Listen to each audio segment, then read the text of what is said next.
This is a show we did a few years ago. It's one of my favorites, though. It's the story of Connecticut as a place where cartoonists would live, or where cartoonists would even be from. You're going to hear from the son of a very, very famous cartoonist. You're going to hear from my friend Bill Griffith, who actually lives in Connecticut now, as he does Zippy the Pinhead.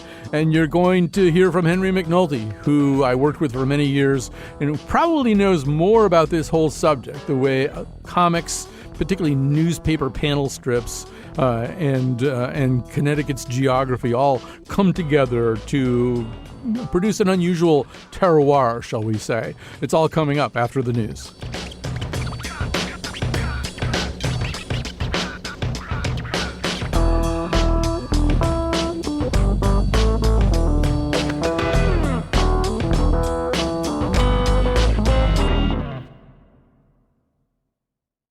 Doris, send in that kid with the cat comic strip. I'm right here, Mr. Dingbat. You draw the strip with the cat and the duck, right? Cuckoo Cat, that's right, sir. It's terrible. In fact, it started out terrible and somehow it got worse. How is that possible? Never mind. When was the last time you had a funny idea? Today, sir, look at the latest installment. Duke the Duck gets his foot stuck in a web woven by Sticky the Spider, and Cuckoo Cat says, well, one good web deserves another. See, because ducks have webbed feet. I've been to funerals that were funnier than that. Kid, it's 1931. People want new stuff in their funny papers. Here at Dingbat Quality Features, we got the best strips. We got Dr. Cheese, Gooseberry Corners, Petroleum Pete, Little Nasty, Little Carla, Little Stinky, Little Honeybee, Little Muskrat, Little Jimmy, Little Does She Know. We got the adventures of Rebecca Lobo and Bobo the Hobo. We got the Sneeze Brothers. Why do we need you, kid? Because, Mr. Dingbat, America's going through hard times. Americans need a good laugh, and they need inspiration from a plucky cat with 3 good legs, 1 good eye, and 1 big heart. I thought it was the duck who had an eye patch. No, sir, it's Cuckoo Cat. Duke the Duck has a quacking cough. You know, like a hacking cough? I know what it's like to taste my lasagna lunch 3 hours later because your comic gives me heartburn, kid. I'm putting the cat to sleep. No, Mr. Dingbat, I'll do anything. Anything? Yes, sir. Okay, the cat has to wear pants. Add a smaller sidekick cat named Little Cuckoo, and in next week's strips, all the animals have to fight Bolshevik pirates. Our readers are very worried about Bolshevik pirates just now. I'll keep you going another 15 weeks. Thanks, Mr. Dingbat. You won't regret it. My wife said that as part of our wedding vows. She was wrong. You're wrong. I'm wrong. But what are you gonna do? This is a lousy, stinking business. It's also the beating heart of America. Newspaper comic strips are what define our national spirit. Just listen to this show and find out. And now, the creator of Rex Ashburn, frontier proctologist, Colin McEnroe. That one also did not last very many weeks with its syndicate. So we're going to be talking about comic strips today, and which is a favorite topic of mine. You will discover this as we go along. I grew up loving comic strips, and then I worked in the newspaper business for 20 years, and I was one of the guys who loved the comic strips so much. So there's a few things that I have to tell you. First of all, in the second and third segments, you'll hear kind of different voices. You'll hear from the editor at one newspaper who picked all the comic strips and dealt with all the complaints about comic strips and stuff like that. You'll also hear from a guy who still draws a comic strip. That'll be Bill Griffith, who draws, of course, Zippy the Pinhead, and he actually does live in Connecticut. But we're going to begin with the story of what was called the Connecticut School, a group of cartoonists, a surprisingly large and diverse group of cartoonists who lived in Connecticut during the 1950s and 60s and did their work there. All right, now it's time to talk to our premier guest here. Colin Murphy is editor-at-large of Vanity Fair and the author of many books, including most recently, I'm holding it right in my hand, Cartoon County, My Father and His Friends in the Golden Age of Make-Believe. He's joining us right now to talk about that. Welcome to our show, sir. Thank you for having me on, Colin. Great to be with you. So you have a kind of double relationship to the world of comic strips. Your father drew 2 of the most famous and classic ones of their day, and then you eventually became the writer on one of the 2. Maybe we'll get to that in a second. But one of the first things you do for us is to paint this world that existed not too far from where I'm sitting right now in Fairfield County, what you call what people, I guess, called the Connecticut School. Explain what's meant by the Connecticut School when it's applied to cartoonists. Well, it was a term that was invented by Dick Brown, who drew Hi and Lois and created Hägar the Horrible, wonderful, wonderful man. And he he created it in a slightly joshing mood to refer to the fact that, when he looked around in Fairfield County, there were, maybe 100 or so other cartoonists living there. And this includes, comic strip cartoonists, the people who did Beetle Bailey and Little Orphan Annie and Barnaby and Quincy and Snuffy Smith, and but also people who did gag cartoons for the New Yorker. So there was a large bunch of quasi-bohemian illustrators and cartoonists all in this one place, and they had gravitated there for a bunch of reasons, some of which no longer obtain. One of them was you had to be close to New York City because that's where all the work was. The syndicates were mostly based there. The magazines that did cartoons were based there. You had to be able to get in and out. And another thing was if you were raising a family, you needed a place where it was cheap. And back in those days, not the case now by any means, but in the late 40s and 50s, Fairfield County was a pretty good place to live. And then Connecticut had no income tax back then. Mm-hmm. So if you were trying to figure out, well, am I going to live in Westchester or New Jersey or Connecticut, that was another big factor. And so once you had a few of these people moving out into Connecticut, then more began to move out. And by the time I was born and was growing up in the 50s and 60s, there was a very large group there, and it was very close-knit and very sociable and a wonderful group of people to grow up among. There's so many interesting aspects to all this. And so some cartoonists, particularly earlier in their careers, would work in what was called the bullpen. That was not located in Connecticut. That would be located in the offices of the syndicate, smoky, messy, not necessarily pleasant environment where up-and-coming cartoonists might be working on other people's work. But the life that you lived, the life that you grew up in, was one where, in fact, it was almost taken for granted that one's father was going to be on the physical home property all day long, right?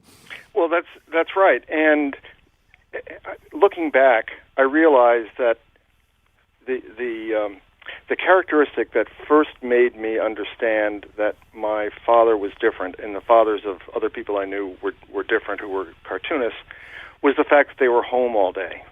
And you came home from school, and the first thing you did was you went out to the studio, which in our case was just a separate building behind the house.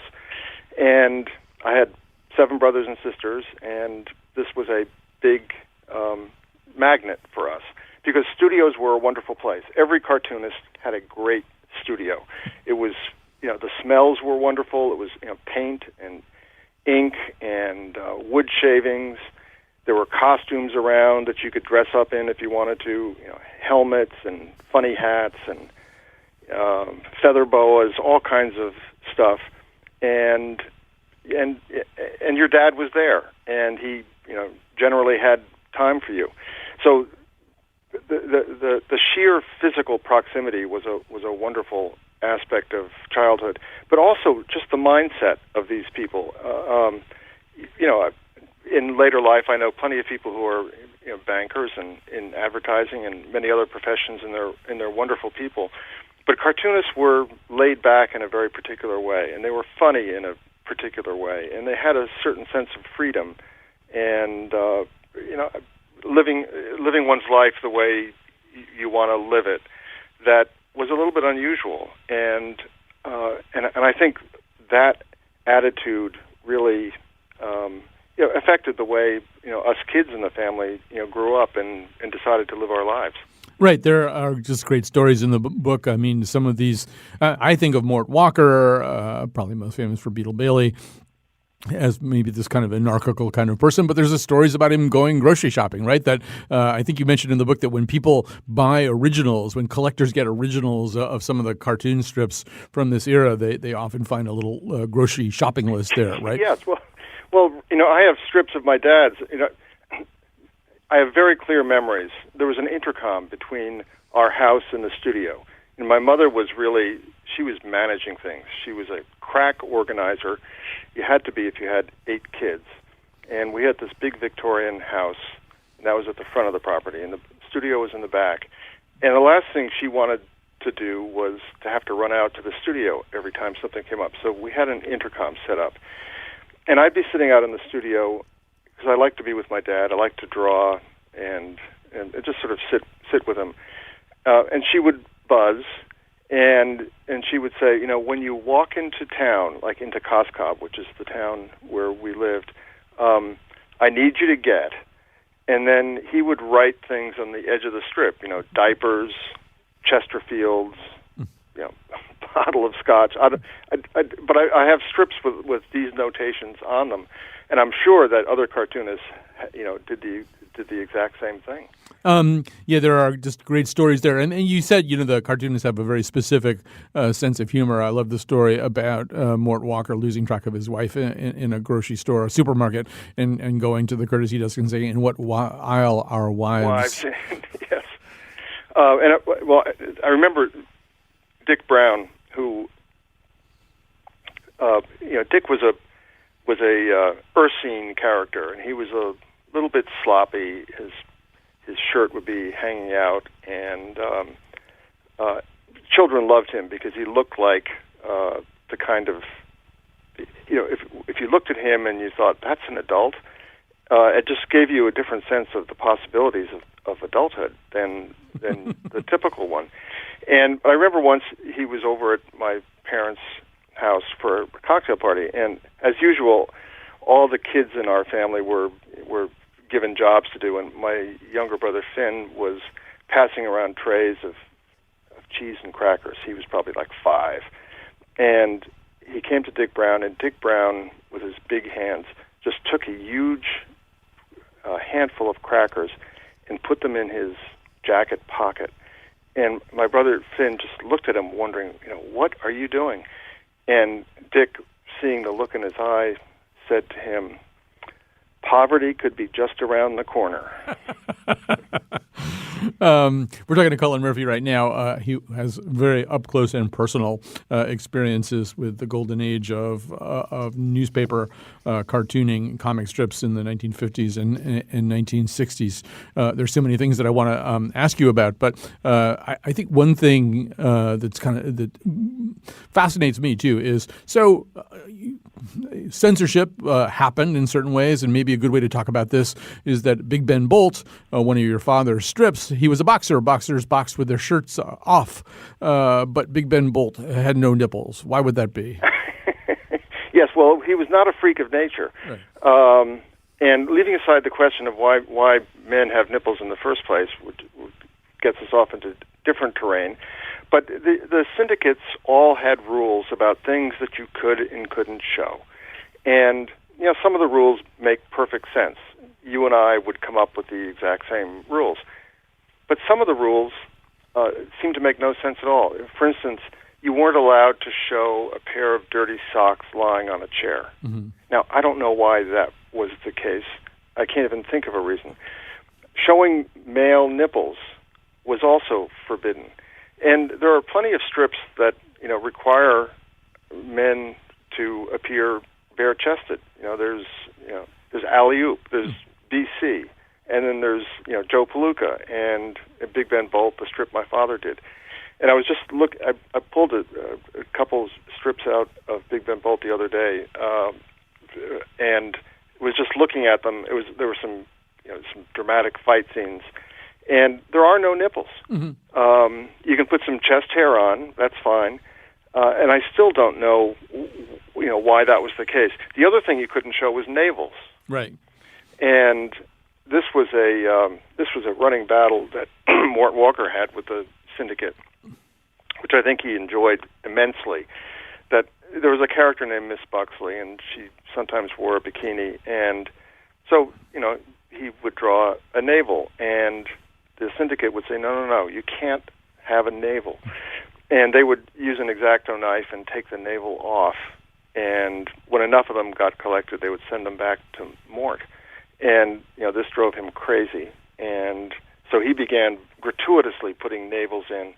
You know, he would put a crate of navel oranges in the picture for no reason at all, just to be able to put navels in. Right. And yeah, that's right. So he had extra navel oranges in the strip. And, Miss Buxley's kind of interesting. She's an example of also a way in which the world of cartoons didn't necessarily have to keep pace with the world outside, right? I mean, in a way, Miss Buxley is very typical of a kind of character who began to bother feminists at a certain point. She's highly sexualized. I loved the suppressed Mort Walker script where some man in a bar says, "I want to go where no man has gone before," and Miss Buxley says, "Too late." But I mean, there's a way in which the world of cartoons was what it was, right? Mort Walker didn't necessarily have to have read the feminine mystique.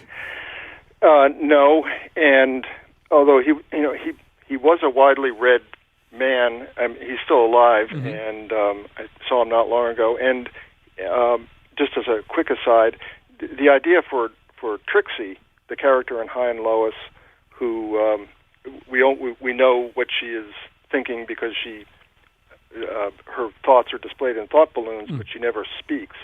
The idea for that came from reading Sinclair Lewis and encountering interior dialogue. But you're right about the complicated relationship between what strips can do and say and show and the larger culture. And when you're dealing with a mass medium like a newspaper, that comes very much into play because the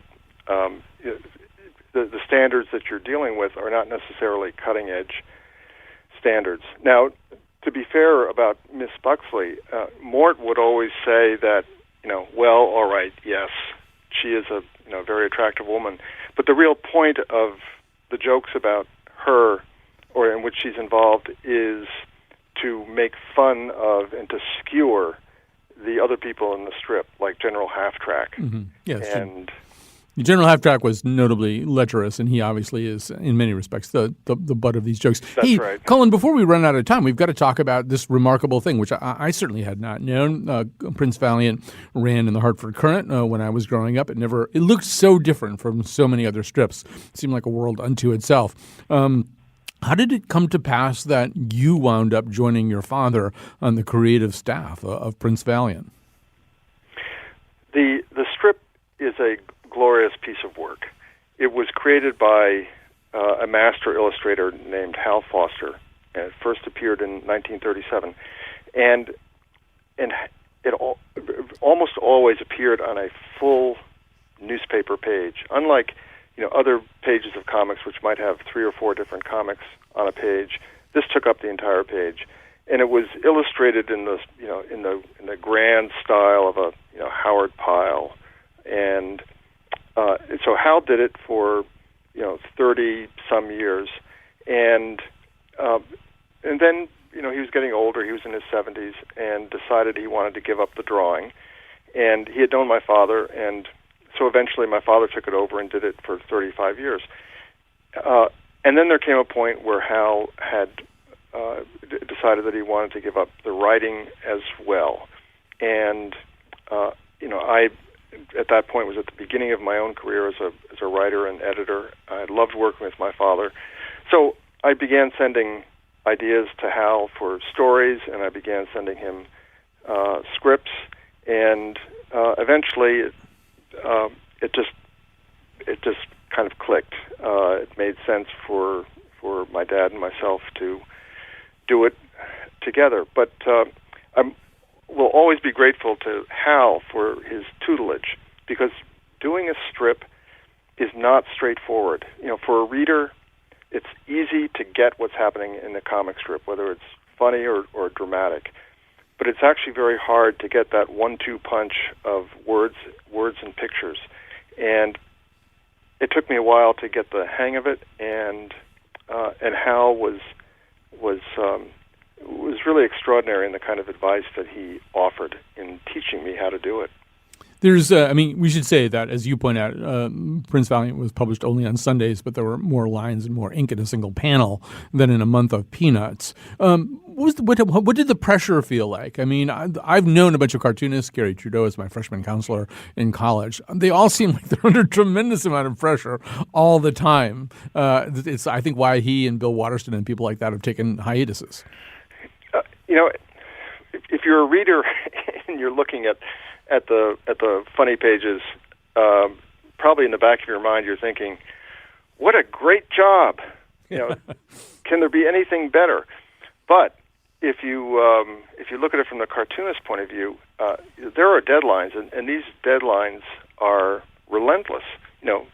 A daily cartoon, by definition, is daily, and that means coming up with ideas every single day, and that's hard. And even something like Prince Valiant, which was only once a week, the amount of work that went into it and the amount of research that went into it was extraordinary. It took a long time to create that strip. So cartoonists were always conscious of a deadline. And in the early days, back before there were fax machines or the internet, if you were late, it meant that you actually had to get on the train and bring your original work down to the syndicate in New York to get it there on time. I had to do this once. I remember when I was around 10 years old. My father was running so far behind. He had to get the strips into the city. He couldn't spare the time just to take the train and hop into Manhattan. So he gave me the strips. He put me on the train. He tied the strips up in brown paper, and then he tied them to me with a string to my belt. And then he had people from the syndicate waiting at Grand Central Station as I got off the train to take the package from me and put me back on the train to Connecticut. So we're going to have to stop with that lovely memory. This is a book, really, you spent a lot of time with this book. It is lavishly illustrated, both with comics and Polaroids and stuff like that. If you love this stuff, the way I love this stuff anyway, you've got to check out Cartoon County by Colin Murphy. We're going to take a break right now. We're going to come back with some different kinds of comic strip stories. Life draws an ugly picture, molding and hardening in me. So I flip to the funny pages, 'cause it helps me sleep. Yeah. Oh, it helps me dream.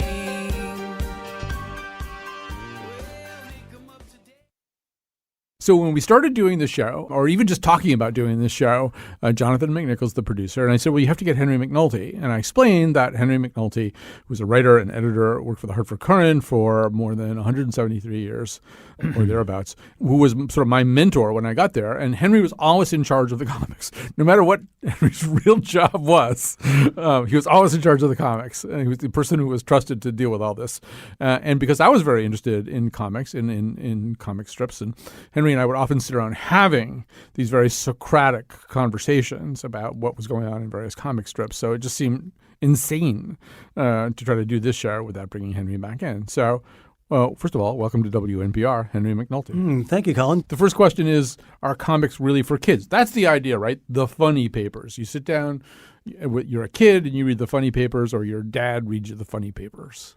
Well, I don't think that they are for kids only. Kids certainly read them, but let me just give you the Hartford Courant as an example. Okay. There are 35 daily strips in the Hartford Courant.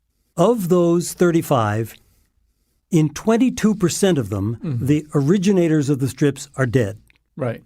In 8% of them, they're out-and-out reprints of what's been printed before, sometimes years ago, sometimes decades ago. And a lot of the strips are just plain old. And whenever there are comments made about the comics, if there's a problem with the comics or something, it is always adults that make these comments and not kids. So kids can enjoy comics, but I tell you, if you take a look at the average newspaper's comic lineup, it's not for kids. Oh, I have to talk about these problems with adults. First of all, vis-a-vis Gil Thorpe. I don't know if you remember this, but so one of our other colleagues was a guy named John Sandberg, who had been a very distinguished athlete in his high school years at Windsor High School. And I don't know if he did this with you, but John Sandberg, who was a reporter at the Courant, would come up to me on a regular basis and discuss how he thought Milford High, Milford, yes. Milford High was going to do this year. And he would say, well, they've got Jack Sharkey back from last year, so that they've got a power hitter. And and he would describe all of this and some of the dynamics the way that you would talk about like UConn basketball or something. Real people. Real people. Right. And I would look at him and I would go, it sort of does depend on how the person drawing the strip. I mean, it's really not dependent on their talent pool at all. But for John, this was sort of, I mean, he was an adult person, right, having a specific kind of relationship. And that's typical of a lot of comic readers. Here's the other one that I want to bring up, because I think you got a lot of these calls. I only got one of them. So there was this woman.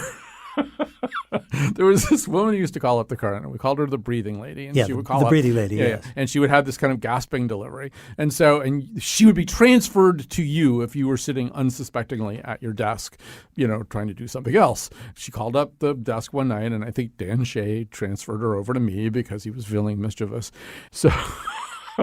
No, all comics have their specific iconography and their visual tropes. When Andy Capp and his wife used to fight, they would fight physically, and there would be this sort of spinning thing in the air from which at certain points, like almost on the dial of a clock, you could see a fist sticking out or a foot or something like that. And so she said, I just don't understand why these two people are staying married. I mean, there's nothing wrong with getting divorced, and sometimes, but like, what do you say to somebody like that? Well, you can't say anything to that person. But Andy Capp is an interesting case because that was cleaned up. Right. At the beginning of Andy Capp, which is a British import, he smoked right. and drank to excess. Mm-hmm. The strip is still going now, and he does neither.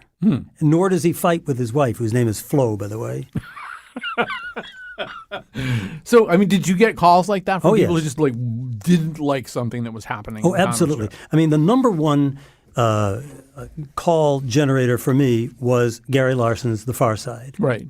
And of all the calls that I got about The Far Side, there's one that he writes about in his book, The Prehistory of the Far Side, which came out a few years ago. And it is a cartoon that shows a woman inside her house, and she has barricaded the pet door, which is labeled Fifi. And Fifi, you can see out the window, is running toward the pet door. And the caption says, "Here, Fifi, come on, faster, Fifi." And you know that Fifi is going to bash her brains out against the door. Right. So anyway, the calls just came flooding in, and the letters and everything. All the letters that I got, I copied and sent off to Gary Larson, some of which he reprinted in his book, Prehistory of the Far Side. Here's one. Gary Larson's cartoon made me furious. It was cruel, stupid, and ridiculous, not to mention hideous, idiotic, and sick. In fact, all of Larson's cartoons make me furious. Reader, Connecticut. But that was far from the only complaint I got about stuff that was inappropriate for kids. That was the idea. Right. It will corrupt the kids. And it always seemed to me that, especially when it came to adult themes in comics, either kids would get it or they wouldn't get it. Right. And if they got it, they were old enough to get it. And if they didn't get it, who cares? Right. So I want to go through some of what I know to be some of your pet peeves. And Me? Pet peeves? Yes, you had pet peeves. So one of them was that at a certain point, and it was usually when the originator of the strip was still drawing the strip, but was basically out of gas, that the strip would simply recycle the same tropes over and over again. Yes. So, for example, one of them that used to bother you was that there were these peanut strips that involved Sally wanting Linus to be her sweet baboo and him saying, "I'm not your sweet baboo." And there was really nothing new was really ever added to that formula, yet it was repeated for us, Yeah. scores of times, right? Mm-hmm. Yep. Colin, on your show years ago, I got into trouble talking about peanuts. Really? Yes, because unknown to me, Charles Schultz was ill, was fatally ill. Mm-hmm. And so I had mentioned that, and I in a current piece too, that the strip had run out of gas and was about, and how can you say this about a dying man? Well, I didn't know he was dying. I just knew he stopped the strip. Yeah. Okay, here's another thing that used to bother both of us. And I will give you an example of a strip, and I hope the person who drew it is not dying right now. But what are the odds? So Jeff McNulty, I think his name was McNulty. He'd been a very successful editorial cartoonist, single panel editorial cartoon. Yes. He launches a strip called Shoe. Yes. And Shoe is about a bunch of birds. They're all birds, and they hang around in a bar. Right. And the problem, well, you want to say what the problem with the strip was? Well, to begin with, I should tell you, Jeff McNulty died years ago. So you're in trouble right away. No, it wouldn't make any difference to me. And it's one of the strips that has outlived its creator. Oh, really? So are there other people drawing Shoe? Oh, yeah. Yeah, okay. Oh, yeah, for years, for a decade. Okay. More than a decade.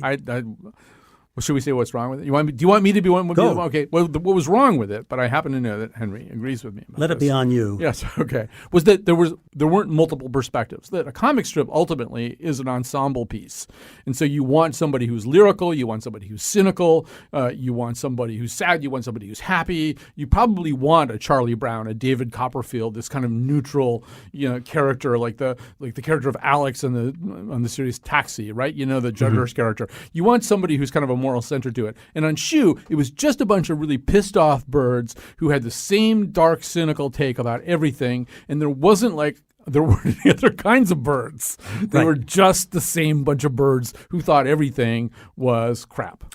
Well, it's interesting. I don't know if you're aware of this website called The Comics Curmudgeon. I'm not. I think it's. I can't believe that neither you nor I is that person. But It's anyway, go ahead. by a guy named It's Josh Reads, JoshReads.com, The Comics Curmudgeon. And every day they look at comics. And one of the things he points out is how often in Shoe the characters in the strip talk about eating chicken. And he goes, wait a minute, these are birds. Is this a strip about cannibalism or what? Right. But he points out little inconsistencies and humorous things. It's really worth, if you're interested in the comics, it's a great website. I think one of the things that you and I bonded on over early in our friendship was the fact that we both think that Pogo might be the greatest comic strip ever, Yes. and possibly even one of the greatest contributions to Western civilization imaginable. Yes, I'm with you on that. I mean, it was brilliantly drawn and deeply textual. I mean, so many things were going on there in terms of the use of language and jokes that were being made and jokes about jokes being made. And it was postmodern that they would occasionally acknowledge they were in a comic strip, or they would light their cigars by striking the match on the corner, on the edge of the frame of the comic strip. And it was sort of the opposite of what we're talking about, too. I mean, nothing prepared you for the next day of Pogo. Right. Let me circle around to Pogo by going through John Cullen Murphy. Okay, that's good, yes. John Cullen Murphy was known for doing two strips, Prince Valiant, which I'm not really sure I would call a comic strip. It was more a graphic novel. It was beautifully done, beautifully drawn, beautifully written, very nice, still going. And the other is a strip that ran from 1950 to 1978 called Big Ben Bolt. Which we did not run that in the Current. And it not, as far as I know, it did not run in the Hartford Times either. So it was sort of unknown in the Hartford area. Right. We certainly didn't run it in the Current. Ben Bolt was a Harvard-educated prize fighter. Yeah. I know, right? Right. But anyway. Had a dog named Fifi. And he would get into all these adventures. It was partly about boxing, but for a time he got injured and couldn't box anymore, so he became a journalist, and then he got involved fighting crime and all this. Well, by 1978... This is my life. Talking about my life. The strip had sort of run its course, and people weren't as interested in boxing anymore, so they decided to end it. So what they did was, in the last part of the last strip, Big Ben Bolt wins the Nobel Peace Prize. And the last strip, if you wanted it to be, and they offered newspapers the choice, would be Ben Bolt accepting the Nobel Peace Prize. Yeah. Strip ends, hero ends. But that was not the only ending. They offered for newspapers that wanted it, and some took it and some didn't, an unexpected ending, which was that he was involved with all these underworld characters trying to unmask them. And as he is giving his acceptance speech at the Nobel Committee, he is assassinated. Wow. He is shot dead, and that's the end of the strip and the end of the story. Nobody's ever done that. Well, I think that's the first time you've really sort of gotten rid of a character like that. I can't think of it would be great if Shoe ended that way. But giving all the birds got shot. Giving alternate endings and giving alternate scenarios is not unknown. And now we move to Pogo. When Walt Kelly, who by the way was a Connecticut person, Right, Bridgeport. Well, yeah, lived in Bridgeport a long time, and then when he was an adult, lived in Darien for a while. But anyway, when he got very political and newspapers began to say, I'm not sure we want to run this one, he would provide other strips, which I think he called bunny rabbit strips. They were non-controversial, they were funny, but they had nothing to do with politics. Yeah. So that sort of got him off the hook, and he was able to keep the newspapers, keep his strip in the newspapers without them saying, I think we want to get rid of you. Right. I also recall that you spent a certain amount of time just looking at other strips that were being submitted. The syndicates basically would say, okay, well, we get this new thing. Oh, yeah. Lee Salem or somebody would call you up from Universal Press and say, take a look at this. How did you decide? Did you just know right away whether something was good? Well, the problem is, even if you knew it was good, there's no room for it. Right, you have to kill something. Right, you'd have to kill something. Kill Miss Peach. Right, and to kill something, it was, well, when Mike Davies came to the Courant. He actually did kill Miss Peach. Literally, he killed Miss Peach. To be the editor-in-chief. After he'd been there a little while, like a month or so, I don't know if you remember this, he had a discussion with the staff. One of the questions that they asked him, one of the first questions, what have you learned in your years as an editor in Kansas City? Number one thing he said was, don't mess with the comics. Right. He didn't use the word mess. He used a rather more vulgar word, but that was the point. Don't mess with the comics.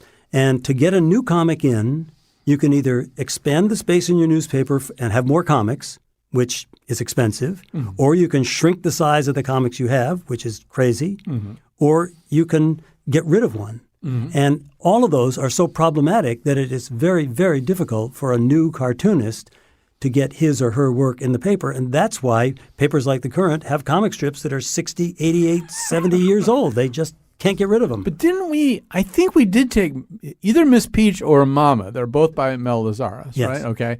Didn't we move one of them into the classified ads? Or so? There was one thing where we were trying to create some space and we moved one of them away from the other comics and floated it over in the classified. Yeah, I don't think it was Miss Peach. I know what you're talking about. Yeah. There were people some got really mad about that too. Oh, yeah. Yeah. Well, Henry McNulty, first of all, I feel like we're just sitting around the Hartford Courant newsroom in 1976 talking about comic strips, which is, in fact, what we did do. But it is great to have you back here.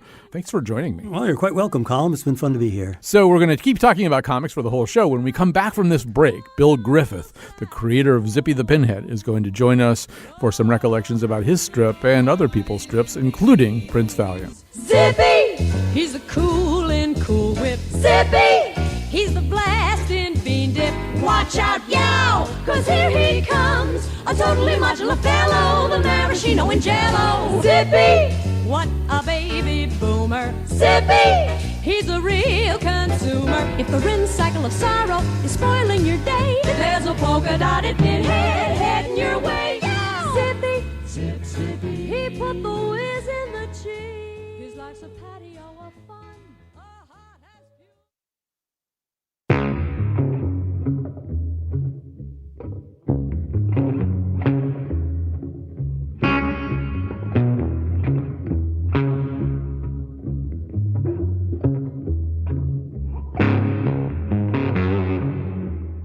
Bill Griffith is the creator and author of the daily comic strip Zippy and so much more besides. I mean, all kinds of books, including a graphic novel, which is The Life and Times of Schlitzie the Pinhead. Well, that's the subtitle, right? I've already screwed this thing up, haven't I? Yeah, the title is Nobody's Fool, and the subtitle is The Life and Times of Schlitzie the Pinhead. He's known to people, if he's known at all, he's known as the Pinhead that you see in several scenes in the movie Freaks, the 1932 Todd Browning movie. Right. So, you and I have talked so many times, and I was trying to think whether or not, because one of the things that happens in Zippy is that cartoon characters from other comic strips occasionally appear. They make cameos. I feel like I've seen Prince Valiant stride through a Zippy frame, but maybe I'm making that up or hallucinating that. You did, but it goes way back.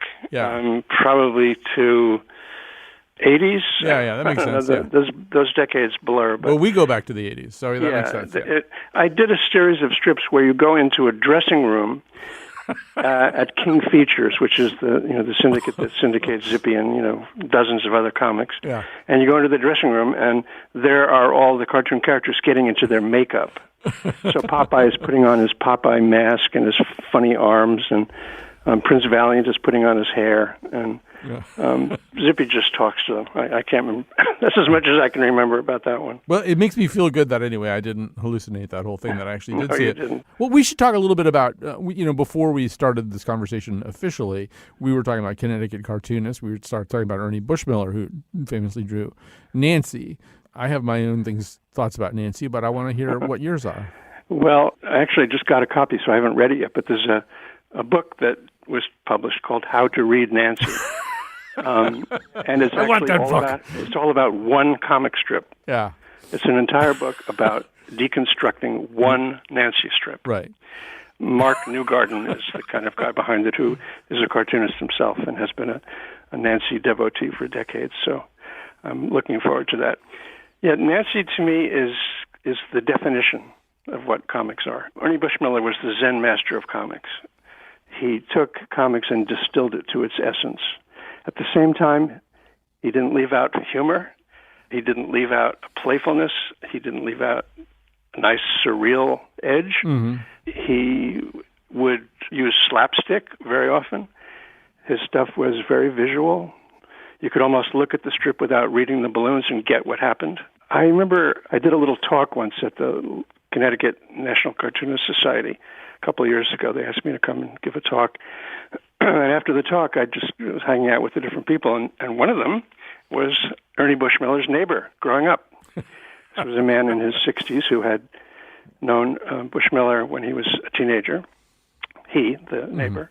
And so I said, gee, I've always wanted to know if you could answer this question. Was Ernie Bushmiller a primitive genius, or was he sophisticated? And the guy, without blinking, said, oh, very sophisticated. I said, you mean he knew that there was a cult around him of Nancy aficionados who took it in a kind of Zen-like way? And he said, oh, yeah, he knew about that. He liked that. He thought that was very nice. He thought that was a compliment. It was kind of, I was kind of sorry to hear it. I thought I would prefer the primitive genius. It was outsider art. Yeah. But I think the truth is somewhere in between. He was both almost like a folk artist, and he was also a very sophisticated cartoonist. Right. I wanted the story to go in a different direction. I feel as though the key to Nancy is the rocks. The rocks are the key to Nancy. The three rocks, yes. Yeah, those rocks are. That was my. If you look through Zippy, if you go to the Zippy website and put in the words three rocks, okay, you will come across dozens of strips in which the three rocks are featured. And I feel like I thought you were going to tell me the neighbor said, those are my rocks. Those are my rocks. I can tell you, here's another Bushmiller story that addresses the three rocks directly. Okay. Sometime Bushmiller died, I believe, in 1979. Sometime in the 1980s, there was a PBS documentary on cartoonists interviewing half a dozen daily strip cartoonists.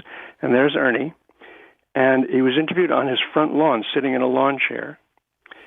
He had the world's neatest lawn. The lawn was perfectly mown. There were hedges that were rounded, that had been sculpted. The house it looked like a panel from Nancy. And sure enough, over to the right, there they were, three rocks. Yeah. Not perfectly hemispherical, the way he draws them, but there they were, three rocks. The interviewer asked him at one point where he gets his ideas. This must have been planned in advance. So Ernie reaches off camera and pulls over a Sears Roebuck catalog. Mm-hmm. He randomly pages through it and puts his thumb on a spot with his eyes closed. And then he looks at the interviewer and says, there's my strip for today. How much more Zen can you get than that? All right. Well, we're talking about Connecticut cartoonists with Bill Griffith, who is at times a Connecticut cartoonist. So the other person I have to ask you about is Mort Walker. But I feel like I have to establish something here, which is that I think sometime in the 80s, when you still lived in San Francisco, I was visiting you, and you had just run into Mort Walker at a cartoonist convention, and you told me a story that was very funny. And then the next time I asked you to tell the story on the air, you told a completely different story about meeting Mort Walker. I did? Yeah. So now I just feel like maybe you're going to tell me a third story, but you tell any... Well, I think I know what you mean, but I don't remember there being two stories. In 1990 it was. Yeah, that's when it was. Okay. The National Cartoonist Society met in San Francisco. This is not something I usually go to. I've been to two of them in 40 years. And in 1990 it was still the old guard. Right. Gary Trudeau was refusing to come. Bill Keane gave a filthy speech laced with curse words. It was like the Raccoon Lodge from The Honeymooners. And so I'm appreciating it. It was fun. It was great. I liked it.